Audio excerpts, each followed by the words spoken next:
Hey, welcome back. Today we're continuing our discussion of Nathaniel Hawthorne's The Scarlet Letter, and we'll be looking at chapters 4 and 5, which deal with the immediate and then long-running repercussions of the first 3 chapters. Chapter 4 is entitled The Interview, and deals specifically with the conversation between Hester and her husband that we anticipated from the previous chapters. If you remember in the last chapter, chapter 3, her husband comes into town just as she's being publicly shamed for adultery. And now we know they're going to have a conversation sometime, and it feels like it's going to be a very painful and difficult conversation. However, there's a lot of surprises in this chapter, and there's a lot more to establish and develop the character of Roger Chillingworth. The chapter opens with her returning to prison after her sentence on the scaffold, being publicly shamed. And as she returns into prison, she's incredibly agitated, and her child is screaming and wailing as well. Both of them seem so overwrought that the jailer actually calls in a doctor. And in fact, there aren't any really great doctors around, but there's this new man who just came into town who seems to be a medical professional. Oh no, it's her husband.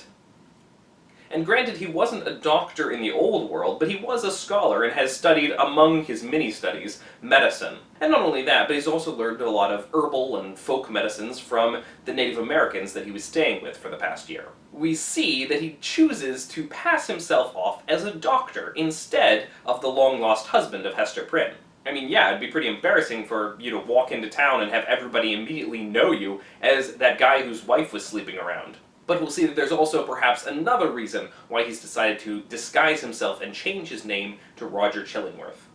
We actually never get his original name. I guess it's Mr. Prynne. Obviously, there's a lot of significance to the name Chillingworth. It's obviously a villain name. And the question of how truly villainous Roger Chillingworth is an important one, and one that we need to examine here and then further into the book. We anticipate his anger, his disgust, and his horror towards Hester. But it's not what we get. Look at the way he initially reacts to her in this chapter. He comes in as a doctor and immediately prepares a drink for the child. And Hester is very afraid of him.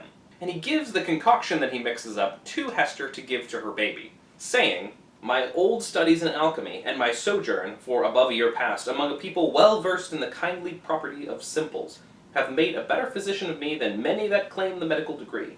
Here, woman, the child is yours, she is none of mine, neither will she recognize my voice or aspect as a father's.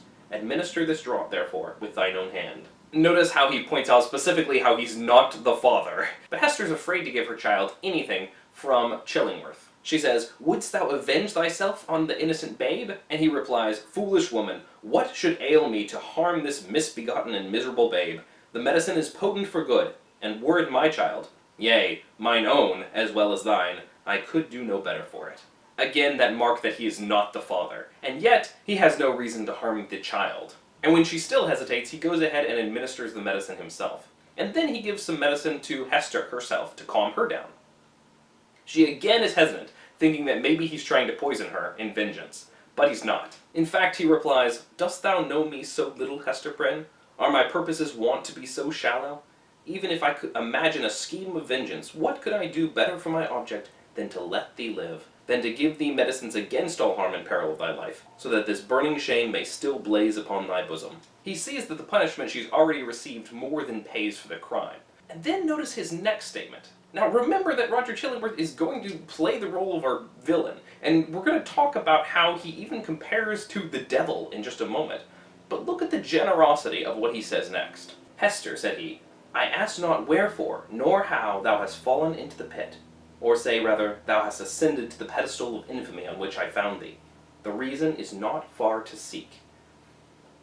It was my folly, and thy weakness.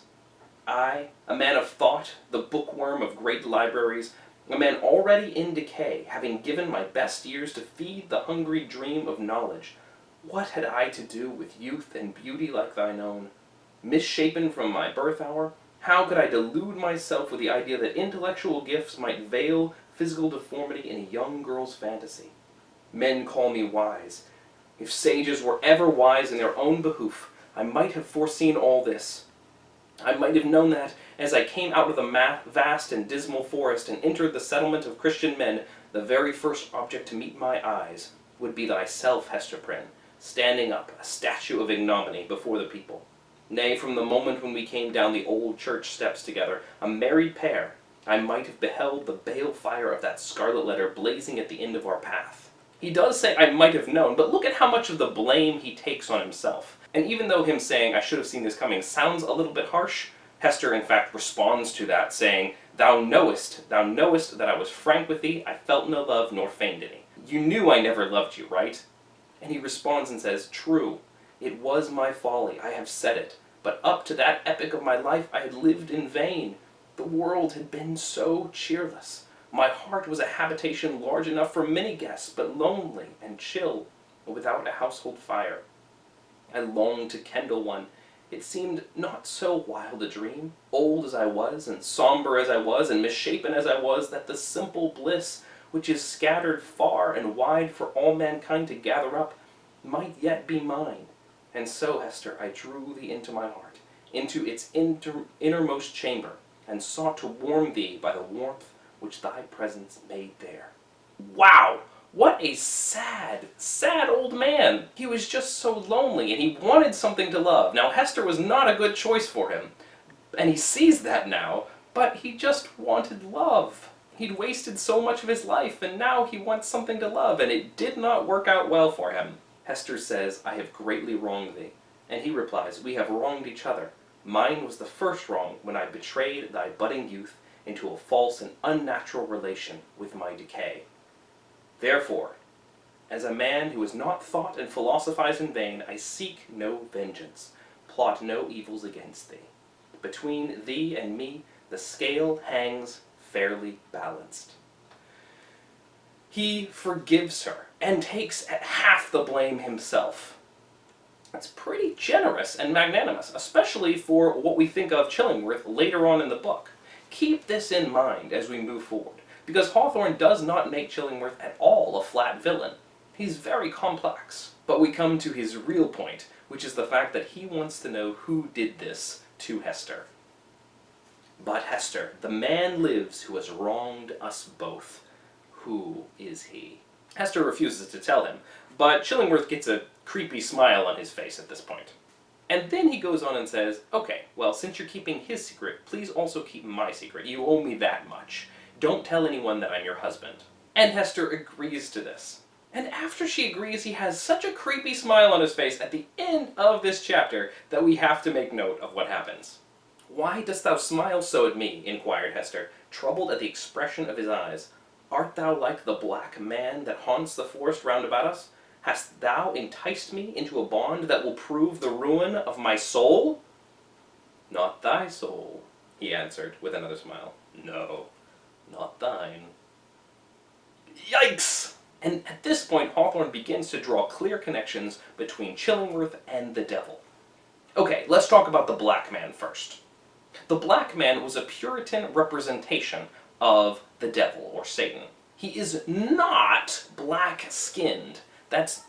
It's not a racial thing. This becomes very clear if you were to read something like The Devil and Tom Walker. He describes him as looking almost Italian. However, he's called the black man because of his big black cloak, and his face that's covered with soot. His sooty face comes from the hellfire that he's always spending his time in. He also carries a big black book, and if he meets you in the forest, he gets you to write your name down in his book, and then he has your soul. The Puritans saw him as always lurking out there in the woods. They associated the woods with savagery and evil and darkness. That's where the devil and his friends play. And so going out into the woods alone was seen as very, very sketchy. Rather, you should stay in the light, in the civilization of the town, where you know you'll be safe around other godly folk. It's an idea that Hawthorne is going to pick apart and expose throughout this book. The black man also had cloven hooves for feet, goat feet, which made him walk a little bit funny. Kind of a physical deformity. As we're going through, pay attention to the details of Chillingworth that mirror these details of the black man. We've already seen that he's out for someone's soul, not Hester's, but rather the man that Hester slept with. Do you see any other parallels yet? Keep your eyes open. But also don't forget that Chillingworth is not a flat symbol for the devil. He's a complicated symbol, because although he has parallels with the black man, he also has a deeply sympathetic past, and more to him than a straight representation of evil. Chapter 5 is called Hester at Her Needle, and it begins with her walking free from prison. She's finally finished her prison sentence, and now she's allowed to walk out the door. But the pain of going into everyday life after all of this is intense. Of course, she's already been out of prison once and been seen by everyone once during that 3-hour time on the scaffold.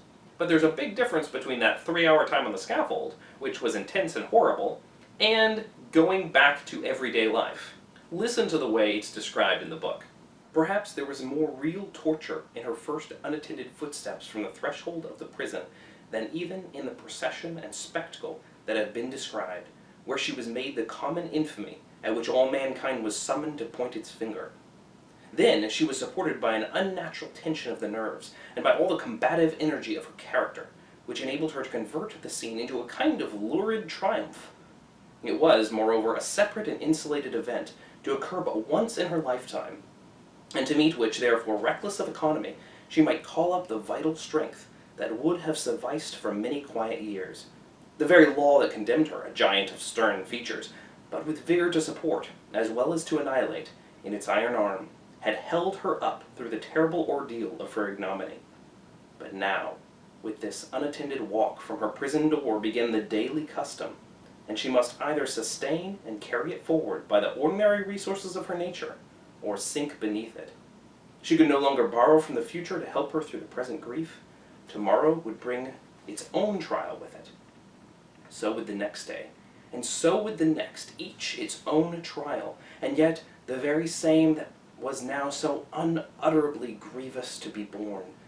The days of the far-off future would toil onward, still with the same burden for her to take up and bear along with her, but never to fling down. For the accumulating days and added years would pile up their misery upon the heap of shame. The pain of taking something that has no end, it's infinite. You just go on and on and on. It's the carrying of a heavy, heavy grief. The grief of her shame. Ever so much harder than a 3-hour limited time misery. I'm sure you've had the experience of undergoing something that was grueling, but was finite, had a limit to it. And also perhaps you can bear the weight of a grief or a sorrow that you know has no end. A deep loss that you know you will still be without this person, or you will still be with this pain, day after day after day. And although time does heal, it's difficult to see that and feel that in those first few steps. Plus, it's difficult for Hester to believe that time will heal anything here. She's lost everything, her reputation, her family, and here she is alone in a world surrounded by people who are constantly going to look at her, stare at her, and see her as a symbol and an object lesson of crime and punishment. So why doesn't she run away? That's the very next question that the book asks. If this world is so miserable, why doesn't she just run back to Old England, or wander off into the woods, or go anywhere other than Boston, where everyone knows who she is and what she's done? And the book sort of walks through her psychology with this. The first thing is that just her general fixation on her own crime makes her seem like she just needs to stay here. Her sin, her ignominy, were the roots with which she struck into the soil. All other scenes of earth, even that village of rural England where happy infancy and stainless maidenhood seemed yet to be in her mother's keeping, like garments put off long ago, were foreign to her in comparison. The chain that bound her here was of iron links and galling to her inmost soul, but could never be broken. But then it goes on to talk about a second reason that is in her maybe subconscious. It's one she won't admit to herself. It might be too, doubtless it was so, although she hid the secret from herself and grew pale whenever it struggled out of her heart like a serpent from its hole. It might be that another feeling kept her within the scene and pathway that had been so fatal. There dwelt, there trod the feet of one with whom she deemed herself connected in a union that, unrecognized on earth, would bring them together before the bar of final judgment, and make that their marriage altar for a joint futurity of endless retribution. There's somebody else there that she still feels a connection to. Now, it doesn't mean that she's still seeing the guy. In fact, that would be impossible under her situation. but she still knows he's there, and she feels the connection to him. But instead of embracing that idea and letting that idea sink in, although it's probably the more true idea, she says, I did this thing and I'm going to pay the price. And so she takes the guilt on herself and accepts the punishment. Notice her sort of defiance in the scaffold scene, that she stood up against the whole world, all of their mocking eyes. But we also see that she feels the guilt herself and accepts the guilt, and is going to continue to do so in a way that's really going to have a strong effect on her character. Instead of running away, she isolates herself on the side of the community. She's also a creative, artistic type, and she makes beautiful clothing, but instead of feeding her creativity, she punishes herself by limiting it.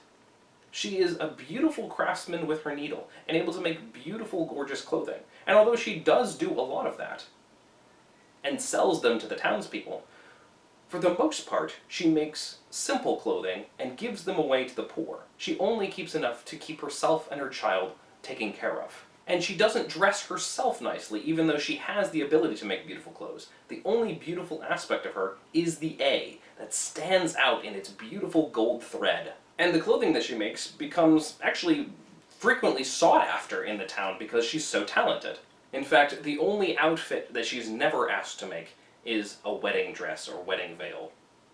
Nobody wants a wedding veil from an adulteress. But otherwise, she is very successful. That doesn't mean that the people's opinions have changed about her. In fact, they continue to see her as an object lesson. They continue to point at her and mock her and look down upon her. And the pain of being constantly looked at as an object and a symbol for sin is deeply heavy upon Hester. But there's also one other key thing that she notices as she's going about in her life. Her imagination was somehow affected, and had she been of softer moral and intellectual fiber, would have been still more so by the strange and solitary anguish of her life, walking to and fro with those lonely footsteps in a little world with which she was outwardly connected. It now and then appeared to Hester, if altogether fancy, it was nevertheless too potent to be resisted. She felt, or fancied then, that the Scarlet Letter had endowed her with a new sense. She shuddered to believe, yet could not help believing that it gave her a sympathetic knowledge of the hidden sin in other hearts. She was terror-stricken by the revelations that were thus made. Sometime the red infamy upon her breast would give a sympathetic throb as she passed near a venerable minister or magistrate, the model of piety and justice, to whom that age of antique reverence looked up as to a mortal man in fellowship with angels. What evil thing is at hand, would Hester say to herself, lifting her reluctant eyes. There would be nothing human within the scope of view, save the form of this earthly saint. Again, a mystic sisterhood would contumaciously assert itself, as she met the sanctimonious frown of some matron who, according to the rumor of all tongues, had kept cold snow within her bosom throughout life. That unsunned snow in the matron's bosom, and the burning shame in Hester Prynne's, what had the two in common? Or once more the electric thrill would give her warning, behold, Hester Prynne is a companion, and looking up she would detect the eyes of a young maiden, glancing at the Scarlet Letter shyly and aside, and quickly averted, with a faint, chill crimson in her cheeks, as if the purity were somewhat sullied by the momentary glance. O fiend, whose talisman was that fatal symbol, wouldst thou leave nothing, whether in youth or age, for this poor sinner to revere? So, she feels a kind of kinship with several people who, on the outside, are looking down at her and mocking her. And yet, she feels that tinge, as though she feels their inner sympathy. They have hidden sin too. But rather than walking around with it exposed on their breast, they are walking around with it hidden in their hearts, adding hypocrisy to their sin. It's a key idea repeated throughout all of this book. The same people who act like they're so pure and so good are very, very often using Hester as a scapegoat to hide their own inner darkness. Remember Hawthorne as the dark romantic? Is darkness within all of humanity? It's always hard when the people who look the purest and the best show themselves to ultimately be dark deep down inside. Notice also the way Chapter 5 picks up what I talked about Hawthorne's pace, how he covers great swaths of time in a very slow, ambling, observational kind of pace. No real events happening, we're just watching Hester go about her life. I also want to remind you about Romanticism, how deeply romantic this book is. If you remember some of the characteristics of Romanticism, how an individual who's misunderstood and feels alone and isolated from the world.